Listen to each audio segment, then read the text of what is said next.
Welcome to Goodnight Robin, your someone to say goodnight to. I'm your host, Robin Rice.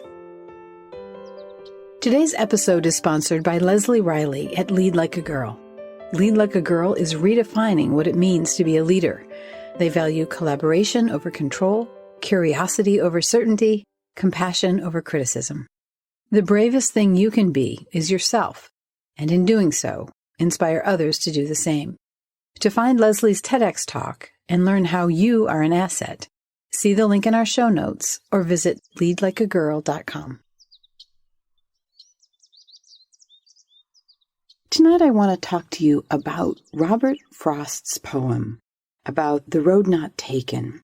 And I think it's a fascinating thing that he's actually talking in The Road Not Taken about the future. And a lot of people think that it was proof that, I took the road less traveled. So I'll start it here with you. Two roads diverged in a yellow wood, and sorry I could not travel both. And be one traveler long I stood, and looked down one as far as I could, to where it bent in the undergrowth. Then took the other as just as fair, and having perhaps the better claim, because it was grassy and wanted wear, though as for that passing there, had worn them really about the same. I'm not going to go into the whole poem. The point here is that these two roads diverged, and at the end he said, I should be telling this with a sigh somewhere ages and ages hence. Two roads diverged in a wood, and I took the one less traveled by, and that has made all the difference. Now again, we can talk about this in terms of it's a beautiful poem. The whole poem is beautiful. The whole concept is beautiful. But what I find amazing is he's writing this poem before he actually knows. He's saying, I shall be telling this with a sigh somewhere ages hence. That's amazing because he was assuming that the road less traveled would in fact take him to a place that made all the difference. But he didn't know he was writing this in advance of that. I think that's amazing to think about, the fact that we can talk about the future. We can think we know which road is going to take us where we want to go. We can believe that the road less traveled or the road more traveled is going to be what it is. But this famous poem is really about not knowing and in deep intention, I think. I'm sure there's like a billion scholars who've talked about this poem and read it 1,000 times better than I did. But I'm just really interested in this idea that even the most famous poets, they didn't know. Most famous people in the world, they don't know. The most intelligent people in the world, we don't know what's coming next. The world and all its challenges and all its promise, we really don't know. So maybe we'll take the road less traveled, or maybe we'll take the road more traveled.